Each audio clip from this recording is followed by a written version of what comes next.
जो मेरे माँ पापा की सेवा करेगा वही लेगा उनका हिस्सा। शिवानी रसोई का काम से फ्री होकर मम्मी जी के कमरे की तरफ जा रही थी। ननद अचानक से शाम को अपने ससुराल से आ गई तो काम वैसे भी बढ़ गया। स्कूल जाने से पहले सुबह ढंग से थोड़ा बहुत काम कर जाए, इसके लिए पहले से तैयारी कर लेना बेहतर है। स्कूल में वार्षिक परीक्षा चल रही है तो छुट्टी लेना तो असंभव है। यही सोचकर मम्मी जी के कमरे की तरफ जा रही थी, पर कमरे के दरवाजे पर पहुंचकर उसके पैर ठिठक गए। अंदर उसकी सास गीता जी, उसका पति मोहित, देवर अंश और ननद वनीता बैठकर बात कर रहे थे। बार बार शिवानी का नाम आ रहा था, इसीलिए शिवानी ने बात सुनना ही उचित समझा। भैया, मैंने सुना है कि भाभी के मायके में उनके पापा ने प्रॉपर्टी बेची है और उसका अच्छा खासा पैसा भी आया है। खुद उनके पापा मम्मी कितने अच्छे फ्लैट में रहने गए हैं, साथ ही अपने बड़े भाई के बेटे को भी रखा है, तो भाभी को भी तो पैसे मिले ही होंगे। वनीता की बात सुनकर मोहित बोला, अरे मुझे क्या पता, ना तो पापा जी ने कुछ बताया और ना ही शिवानी ने। दोनों बाप बेटे अंदर के अंदर ही सब कुछ कर लेते हैं, पर यहाँ दामाद की कोई इज्जत नहीं है। मुझे तो बताना भी ठीक नहीं समझते। अरे भैया, तो पता करो ना, ऐसे थोड़ी ना काम चलेगा। आखिर कितने पैसे आए हैं पता होगा तभी तो अपना बजट बना पाएंगे। और इस बार मुझे बाइक लेनी ही लेनी है, चाहे कुछ भी हो जाए, अंश ने जिद करते हुए कहा। तो वनीता कहाँ पीछे रहती, वह भी अपनी फरमाइश करते हुए बोली, हाँ भैया, पता कर ही लो। मुझे भी इस बार सोने के कड़े तो चाहिए ही चाहिए। आप लोगों से तो इतना भी नहीं हुआ कि मुझे सोने के कड़े शादी में ही दे देते। जब मेरी देवरानी अपने मायके से आए हुए सोने के कड़े पहनती है तो मुझे सही में बहुत बुरा लगता है। ऐसा लगता है कि जैसे मुझे ही दिखा रही हो। तभी गीता जी भी बोली, तुम दोनों चुप करो, मुझे बात करने दो। देखो मोहित, पैसों की ज़रूरत इन दोनों को ही नहीं मुझे भी है। मैं भी सोच रही हूँ कि इस मकान के ऊपर एक मंजिल और चढ़ा दूँ, ताकि कल को अंश की भी शादी हो तो परेशानी ना हो। अब हम लोग तुमसे नहीं कहेंगे तो किससे कहेंगे। बहू के पास पैसा रखा है और हम लोग परेशान हो रहे हैं, ये कोई बात होती है क्या। उल्टा जब पैसा हमारे पास हो तो हमें तो हमारे स्टैंडर्ड बढ़ाना चाहिए। तुम अपने ससुर जी से पूछोगे तो अच्छा नहीं लगेगा, पर तुम शिवानी से तो बात कर ही सकते हो ना कि आखिर प्रॉपर्टी को बेचने पर कितना नफ़ा हुआ है। आखिर वो अपने माता पिता की इकलौती बेटी है, आज नहीं तो कल सब कुछ तुम्हारा ही तो होना है। उनकी प्रॉपर्टी पर तुम्हारा भी पूरा अधिकार है। मुझे तो यकीन नहीं होता कि शिवानी ने तुम्हें अभी तक कुछ नहीं बताया, और शिवानी के ताऊ जी की बेटे को क्यों रखा है। मोहित, संभल जा, नहीं तो मालूम पड़े तेरा हिस्सा वो तेरा साला ले उड़े। थोड़ी देर की खामोशी के बाद मोहित बोला, ठीक है माँ, मैं शिवानी से बात करता हूँ। मैं भी सोच रहा हूँ कि ये नौकरी वोकरी छोड़कर खुद का बिजनेस ही शुरू कर लूँ।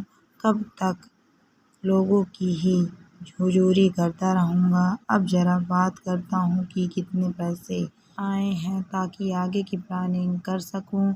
शिवानी ने उसके आगे कुछ नहीं सुना। वो उल्टे पैर वापस अपने कमरे में आ गई। उन लोगों की बातें याद कर उसका सिर दर्द से फटा जा रहा था। कितने लालची हैं ये लोग, जब देखो बहाना बनाकर उसके मायके से पैसे निकालने के लिए मुंह खोले बैठे रहते हैं।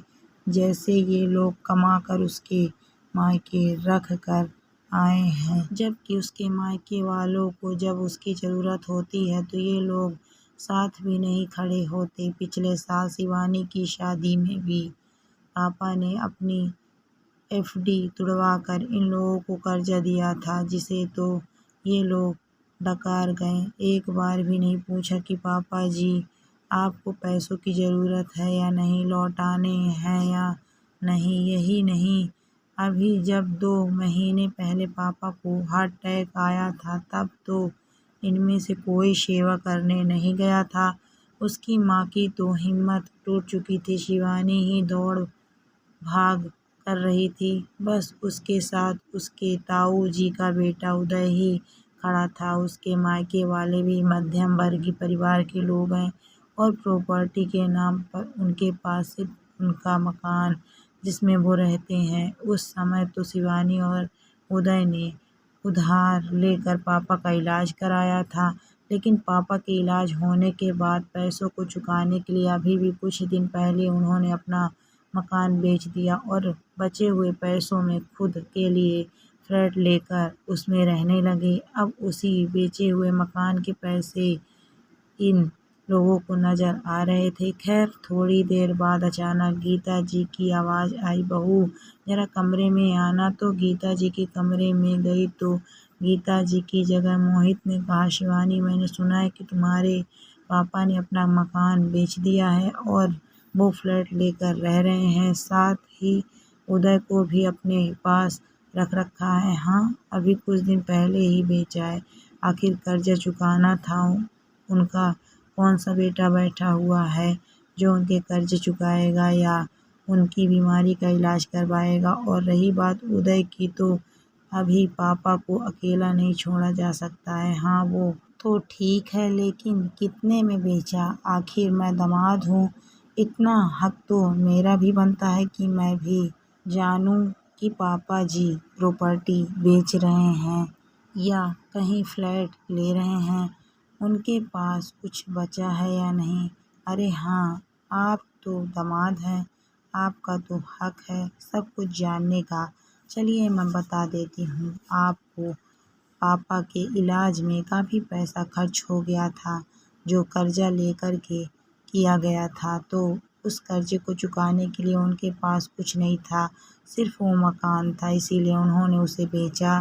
पहले कर्जा चुकाया, बाद में खुद के रहने के लिए बंदोबस्त भी करना था, इसीलिए फ्लैट ले लिया। थोड़े बहुत पैसे बचे हैं जो मैंने उन्हीं के नाम से बैंक में डिपॉजिट कर दिए हैं। तुम्हें कुछ नहीं दिया।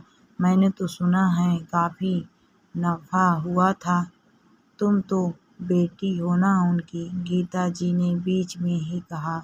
अब क्या कर सकते हैं मम्मी जी, पैसे लेने का हक ही थोड़ी ना रखती है बेटियां, जिम्मेदारी भी कोई चीज़ होती है।